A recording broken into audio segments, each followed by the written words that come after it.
Thank you. Well, it's great to be here. I'm glad, is Sam Webster here? I'm glad you called me at noon, Sam, reminding me of this event today. I arrived early this morning from Disneyland with my 4-year-old twins. That's my twins, not my grandchildren. So thank you, Sam, for getting me back on track. I did everything backwards. Elected to the city council at 24, became a father at 54. It should have been the other way around, but so be it. And Susan, yeah, your facts are absolutely accurate about the live oak tree issue. It's a great story. Interestingly enough, every single council member that voted to eliminate the trees was defeated at one of the next two council elections, which says much about Palo Alto's history of support for environmental issues.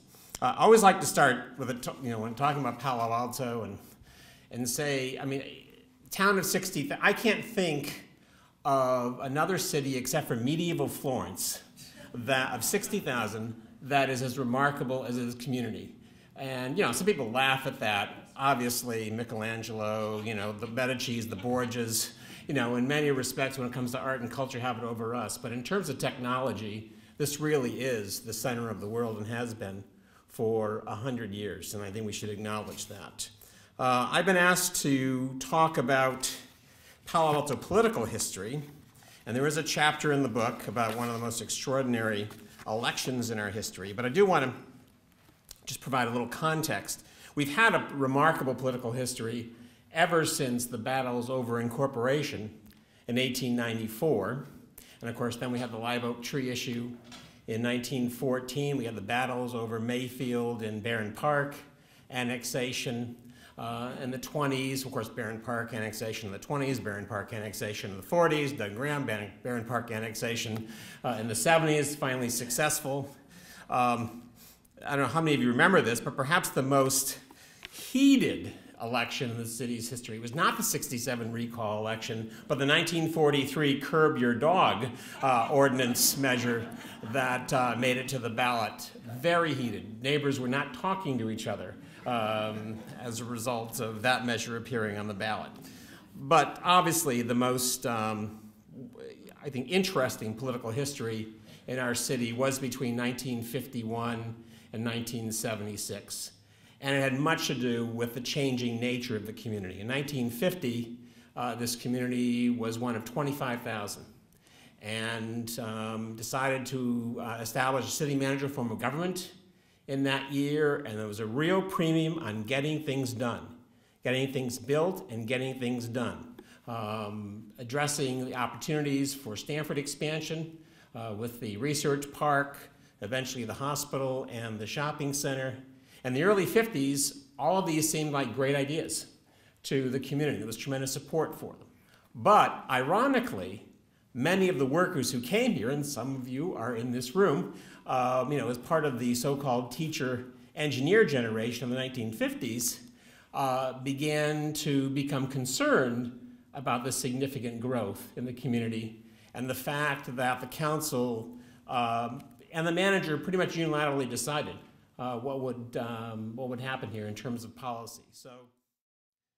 But perhaps the most exciting election in our history was not Oregon Expressway, but the 1967 recall election.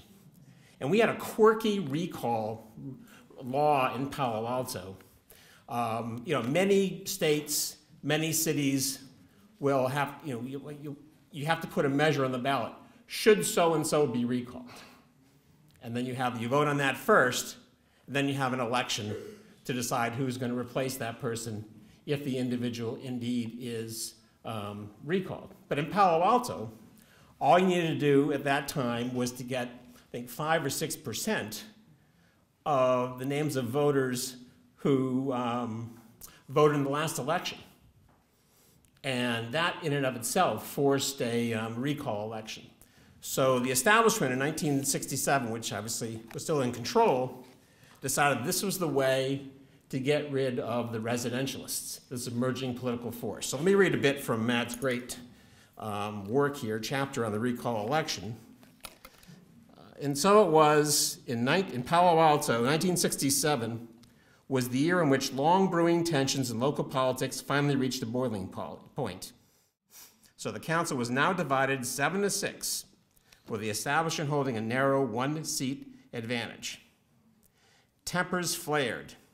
In 1966, gridlock nearly ground the council to a halt, as both sides traded verbal insults and argued over parliamentary procedures. In October, things really got out of hand when the majority set a meeting for Halloween night. Protesting that this was an evening that should be devoted to family, the residentialists boycotted the proceedings. But when residentialist firebrand Robert Debs showed up to officially lodge his protest, things got ugly. A young reporter at the time, Jay Thorwaldsen, later Palo Alto Weekly editor, described what happened next. Quote, Debs entered the council chambers through the side door. He said he wasn't staying, as I recall, but he had come to object to a council meeting. Councilman Bob Cooley, who was about as feisty as Debs, interrupted. Shove it, Debs, he yelled. Debs paused, blinked behind his glasses. What did you say?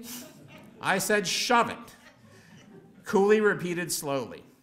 Would you like to step outside and say that? Council meetings are so different now, aren't they, Peter? At least on the surface, right? Debs challenged Flushing. Cooley sprang from his chair, circled behind wide-eyed council members toward Debs. They started back towards the side door, opening a door leaning to the rear patio. But city manager George Morgan raced to interpose himself between the two. Morgan held them apart as they tried to exit, causing them to bump their shoulders on the door frame. Assistant manager Cecil Riley pulled Debs away as Morgan held Cooley, and Debs left shaking his fist. In the coming decades, the residentialist movement would take control of city politics for good, winning the battle against entrenched power.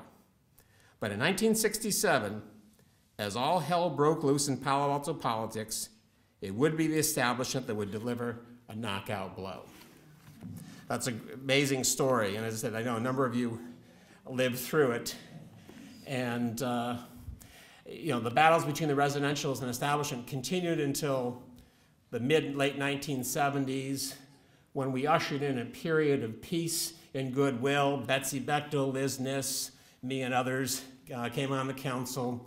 Both sides were able to get along with each other. I think the big reason for the change was the fact that by the mid-late 70s, the community had decided pretty much for the most part that it was going to remain a slow growth, pro-environment community and was not interested in high rises, not interested in a significant amount of business growth.